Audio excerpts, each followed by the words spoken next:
저는 개인적으로 영화 보는 것을 좋아합니다. 하지만 언젠가 신학교를 다니고 있을 때 학교 측에서 공짜로 뮤지컬을 보여준다 하며 학생들을 선발했던 적이 있습니다. 저는 영화만 좋아하기 때문에 뮤지컬에 대해서는 한 번도 관심이 없었는데, 그래도 공짜로 보여준다고 하니 시간을 내서 한번 그 행렬에 같이 했던 적이 있습니다. 그 뮤지컬에는 어떤 주인공이 있습니다. 과일 장사꾼인데, 그는 이곳저곳을 다니며 과일을 팔며 이 땅에 다시 오실 예수님을 기다리며 증거하는 사람이었습니다.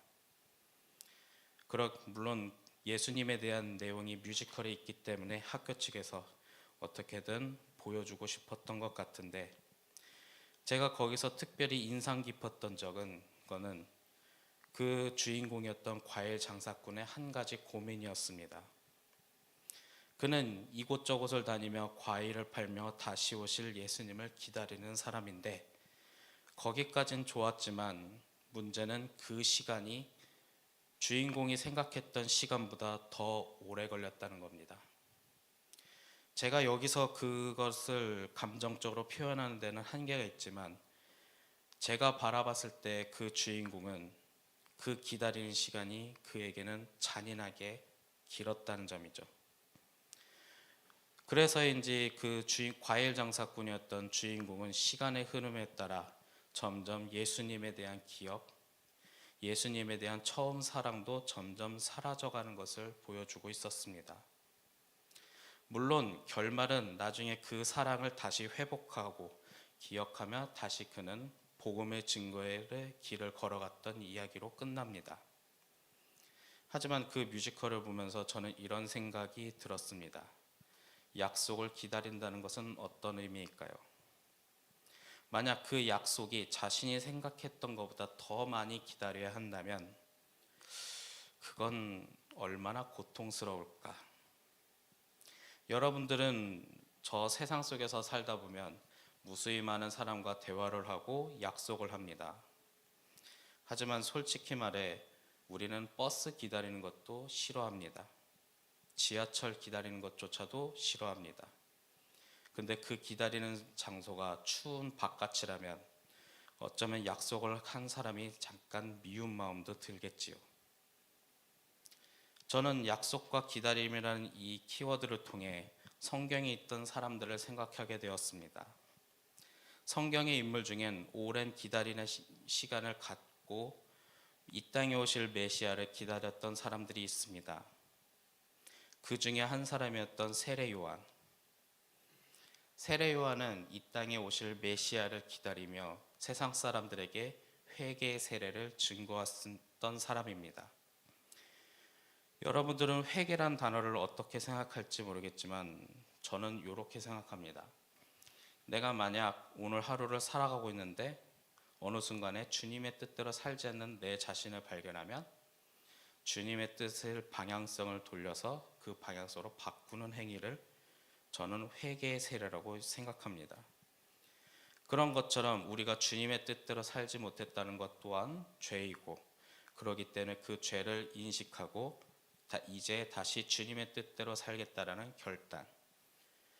그렇게 세례 요한은 이 세상 사람들에게 이 땅에 메시아가 오실 것이니 그에 대한 준비를 하라라고 이야기합니다. 그렇게 해서 첫 번째 얘기했던 것은 회개의 세례를 전파했던 거죠. 이것은 즉 내 자신을 돌아보며 내 자신이 하나님 앞에 올바르게 살고 있는지를 돌아보는 시간도 필요합니다. 그렇기 때문에 어쩌면 우리는 성탄절의 시간을 하루 지났지만 성탄절은 이 땅에 메시아가 오는 날입니다. 그런데 그냥 메시아가 그냥 오는 것이 아니라 어쩌면 우리는 그 메시아를 기다리는 사람으로서 우리 자신을 돌아볼 필요가 있는 거죠. 그냥 성탄절은 다가오는 날짜가 아니라 우리가 이 땅에 오실 메시아를 위해 우리는 무엇을 하고 있는지 돌아보는 시간. 어쩌면 12월은 그런 날인데 여러분들은 12월을 어떻게 보내셨나요? 그 중에 한 사람이었던 세례 요한은 회개의 세례를 전파하며 우리가 하나님 앞에 올바르게 살아야 한다고 증거를 합니다. 또한 그것뿐만 아니라 많은 사람들이 세례 요한에게 질문을 합니다. 우리는 어떻게 살아야 합니까? 대표적으로 하나는 내가 2개 갖고 있다면 그 하나를 내 이웃에게 나눠주라고 이야기도 합니다. 성경의 배경이 되던 가나안 땅은 일교차가 매우 큰 지역이기 때문에 그때 당시에는 사람들이 기본적으로 옷 2벌씩은 소지하고 있었지만 그런 옷도 없었던 사람들은 그 일교차 속에서 많은 고통을 당하고 있습니다. 그렇기 때문에 세례 요한은 그 현실을 보며 우리가 이 땅에 오실 메시아를 기다리는 사람으로서 내 이웃을 사랑하며 내 이웃에게 나눔이 있는 삶을 살라고 저 광야에서 부르짖고 있었습니다.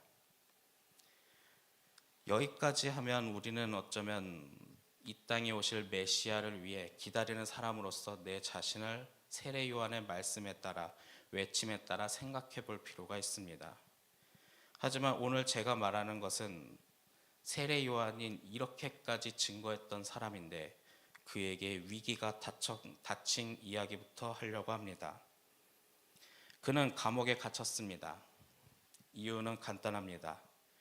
그때 당시 지도층이었던 분봉왕 헤롯의 가정사에 대해서 강력하게 비판을 했고 그는 당연히 옳은 말을 했는데 그것 때문에 그때 당시 권력층에게 감옥에 갇히고 그리고 사형 선고가 내려졌습니다.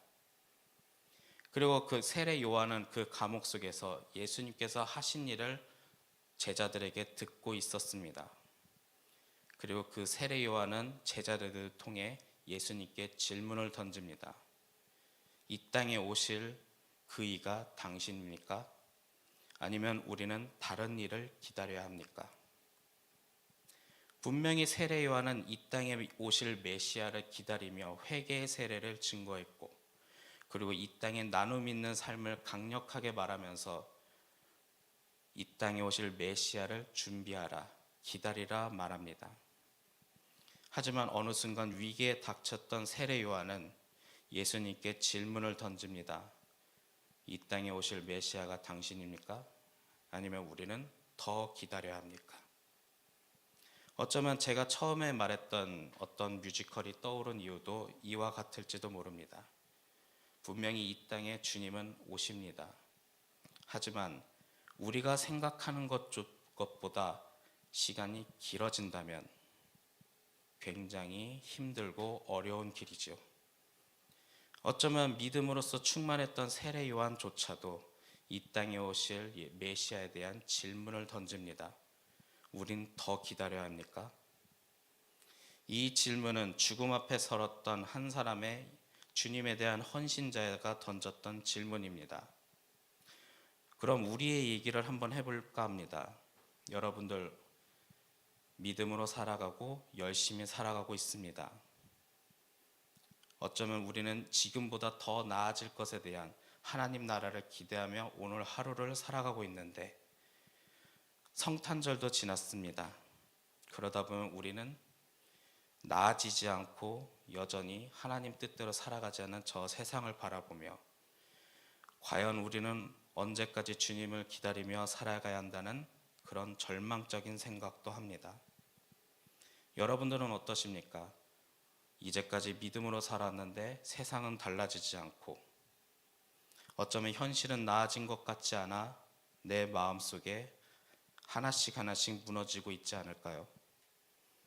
그래서 누군가는 그런 생각도 합니다. 내가 받았던 사명은 혹시 나의 착각이었을까? 어쩌면 세례 요한이 던졌던 질문, 이 땅에 오실 메시아가 당신입니까? 아니면 우리는 더 기다려야 합니까? 라는 질문, 그건 우리도 던지고 있습니다. 그러나 예수님은 세례 요한이 보낸 제자들에게 이렇게 말을 합니다. 맹인이 보며 나병 환자가 깨끗함을 받으며 못 듣는 자가 들으며 죽은 자가 살아나며 가난한 자에게 복음이 전파되고 있다.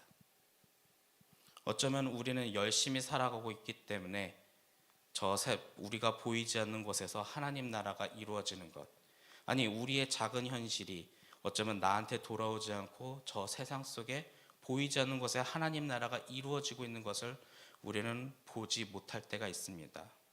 왜냐하면 세례 요한은 죽음의 문제 앞에 있고 우리는 어쩌면 믿음으로 살았는데 현실은 달라지지 않는다는 생각에 빠져 있기 때문이죠.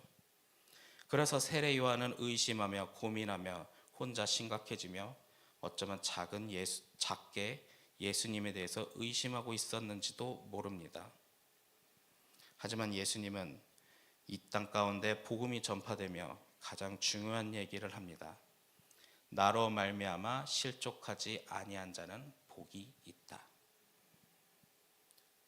이후에 세례 요한은 이 말을 듣고 어떤 결단을 했던 성경 구절은 찾기 힘드나 마태복음 11장 11절에 보면 예수님은 세례 요한에 대해서 이렇게 말을 합니다. 세례 요한보다 더 큰 이가 없다. 여러분들은 오늘 이 말씀 속에 세례 요한의 한 삶을 이야기하려고 합니다. 그는 분명히 이 땅에 오실 메시아를 기다리며 회개 세례를 전파하며 이 땅 가운데 가장 필요했던 율법 의식과 도덕 의식을 증거하며 더욱더 중요한 것은 광야 같은 힘든 곳에서 메뚜기와 석청을 먹으며 주님의 나라를 위해 준비했던 사람입니다. 우리는 12월을 성탄절이라는 시간을 기다리며 준비하며 이 땅에 오실 메시아를 기대하며 그리고 그분과 함께 하나님 나라를 위해 살아가는 사람들입니다. 하지만 어쩌면 우리의 현실은 달라질 것 없고 똑같은 현실 속에 빠지며 이 땅에 하나님 나라가 과연 이루어지는가에 대한 의심을 한다면 오늘 이 말씀 속에 예수님의 말씀을 한번 기억해 볼 필요가 있습니다. 중요한 것은 우리가 보이지 않는 곳에서 우리가 느껴지지 않는 곳에서 하나님 나라는 확장되며 많은 사람들에게 복음은 증거되고 있다는 사실입니다. 우리도 오늘은 어쩌면 믿음으로 살아가며 이 땅 가운데 교회를 굳건하게 세우며 살아갑니다. 하지만 만약 그것이 똑같은 현실이고 달라질 것 없다고 느꼈던 사람이 있다면 오늘 이 세례 요한의 말씀을 통해 중요한 것은 하나님 나라는 이루어지며 만약에 예수님으로 말미암아 실족하지 않고 끝까지 믿으며 살아간다면 우리는 주님께서 말씀하신 복의 주인공이 될 수 있습니다.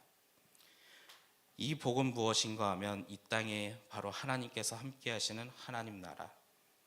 그것에서는 우리가 생각했던 무질서한 것들, 하나님을 배척하는 것들, 어쩌면 불의한 것들이 없고 하나님과 함께하는 의로운 세상. 여러분은 어떻게 생각하십니까? 오늘 하루 어쩌면 똑같은 현실 속에 달라질 것 없는 그리고 또한 고민 속에 빠져 있는 사람들이 있을지도 모릅니다. 그 사람들은 어쩌면 각자의 방식으로 열심히 살아왔고 하루하루를 주님을 위해서 살아왔던 사람도 있을 것이고 하지만 세상에 믿지 않는 사람들은 나아진 것도 없고 세상은 여전히 똑같을지도 모릅니다. 그래서 믿지 않는 사람들이 우리를 비웃으며 주님을 위해 사는 것이 무슨 의미가 있느냐면서 우리에게 어쩌면 힘들게 할지도 모릅니다. 하지만 주님을 위해서 살아왔던 세례 요한을 기억하십시오. 세례 요한은 이 땅에 메시아를 위해 준비했던 사람이고 그리고 그는 주님을 통해 한 가지 말씀을 들었습니다. 하나님 나라는 계속해서 증거되고 전파되고 있다.